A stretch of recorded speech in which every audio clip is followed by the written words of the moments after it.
الحمدللہ رب العالمین والعاقبۃ للمتقین والصلاة والسلام علی اشرف الانبیاء والمرسلین اما بعد اعوذ باللہ من الشیطان الرجیم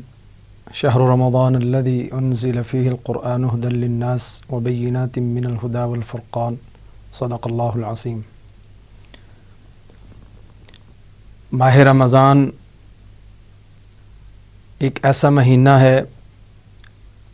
جس کو ایک خاص طرح کی پاکیزگی اور تقدیس حاصل ہے۔ اس رمضان کے اندر اللہ رب العزت کو محبوب ترین عبادت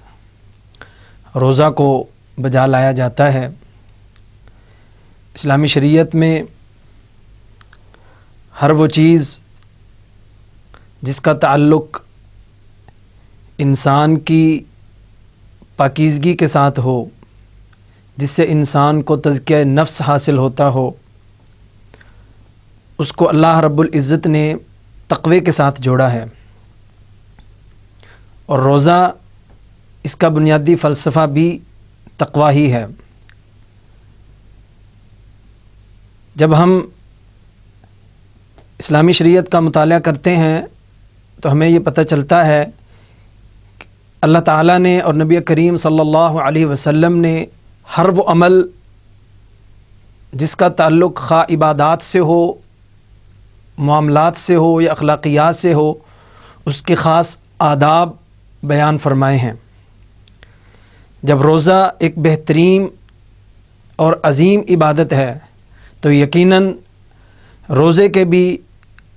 شریعت کے اندر کچھ آداب متعین کیے گئے ہیں۔ روزے کا سب سے پہلا ادب یہ ہے کہ انسان، روزہ رکھنے والا انسان سحری کا اہتمام کرے۔ نبی کریم صلی اللہ علیہ وسلم کا ارشاد گرامی ہے، تسحروا فإن فی السحور برکہ، کہ لوگوں سحری کا اہتمام کرو کیونکہ سحری کے اندر اللہ رب العزت نے برکت رکھی ہے۔ اور دوسری جگہ نبی کریم صلی اللہ علیہ وسلم نے فرمایا کہ جو لوگ سحری کا اہتمام کرتے ہیں، اللہ رب العزت اور اللہ کے مقدس فرشتے روزے دار کے اوپر رحمتیں نازل کرتے ہیں۔ ایک اور حدیث میں نبی کریم صلی اللہ علیہ وسلم فرماتے ہیں کہ مسلمان اور اہل کتاب کے درمیان جو چیز فرق کرتی ہے وہ سحری ہے۔ قرآن کریم ہمیں یہ بتلاتا ہے کہ اللہ رب العزت نے امت محمدیہ سے پہلے جتنی امتیں اس دنیا کے اندر آئیں ان سب کے اوپر اللہ نے روزوں کو فرض کیا تھا۔ مسلمانوں کے اندر، مسلمانوں میں اور ماقبل امتوں کے درمیان جو بنیادی فرق ہے وہ سحری کا ہے کہ نبی کریم صلی اللہ علیہ وسلم نے اسی لیے اپنی امت کو سحری کے اہتمام کی تلقین کی ہے۔ تو روزے کا پہلا ادب یہ ہے کہ روزے دار کو اہتمام کے ساتھ سحری کو اختیار کرنا چاہیے، سحری کا اہتمام کرنا چاہیے۔ روزے کا دوسرا ادب یہ ہے کہ انسان ہر روزے دار افطاری کا اہتمام کرے۔ اور نبی کریم صلی اللہ علیہ وسلم کا ارشاد گرامی ہے کہ لوگ جب تک افطاری کے اندر جلدی کرتے رہیں گے اس وقت تک وہ خیر پر رہیں گے۔ نبی کریم صلی اللہ علیہ وسلم کا معمول یہ تھا کہ آپ جب افطاری کرتے تو افطاری سے قبل دعا کیا کرتے، اور یہ دعا مسنون ہے، ذهب الظمأ وابتلت العروق وثبت الاجر انشاء اللہ۔ ذهب الظمأ، پیاس بجھ گئی، وابتلت العروق، اور رگیں جو ہیں وہ تر ہو گئیں، رگیں فل ہو گئیں، وثبت الاجر انشاء اللہ، اور اگر اللہ نے چاہا تو اس کا اجر بھی ثابت ہو گیا۔ ہمارے لیے اس میں سبق یہ ہے، ہمیں یہ سوچنا چاہیے کہ جب ہم روزہ افطار کرتے ہیں تو کیا ہم اس دعا کا اہتمام کرتے ہیں؟ اگر ہم یہ دعا پڑھتے ہیں تو کیا ہم نے کبھی اس دعا کے معنی کے اوپر غور کیا؟ کیا ہم ان لوگوں میں شامل ہوتے ہیں جن کا اجر اللہ کے ہاں ثابت ہو گیا، جن کو اللہ رب العزت نے ان کے روزے کا پورا اجر عطا کیا؟ کیونکہ اللہ فرماتے ہیں کہ روزہ میرے لیے ہے اور اس کا اجر بھی میں ہی عطا کرتا ہوں۔ تو اگر ایک شخص صبح سے لے کر شام تک بھوکا رہتا ہے اور افطاری کے وقت وہ اگر اس بات کے اوپر غور کرتا ہے، اس کے اوپر توجہ کرتا ہے کہ کیا میرا روزہ واقعتاً اللہ کے ہاں قابل قبول ہے، تو یقیناً اللہ کی اس حدیث کا وہ مصداق ہے کہ روزہ میرے لیے ہے اور میں ہی اس کا پورا پورا اجر دوں گا۔ اسی طرح روزے کا تیسرا ادب یہ ہے کہ روزے دار کو تقوی حاصل کرنا چاہیے، زیادہ سے زیادہ تقوی حاصل کرنے کی کوشش کرنی چاہیے، کیونکہ اللہ رب العزت فرماتے ہیں اے مومنو تم پر روزے فرض کیے گئے تاکہ تم تقوی حاصل کرو، متقی بن جاؤ، اللہ سے ڈرو۔ تقوی کا مظہر یہ ہے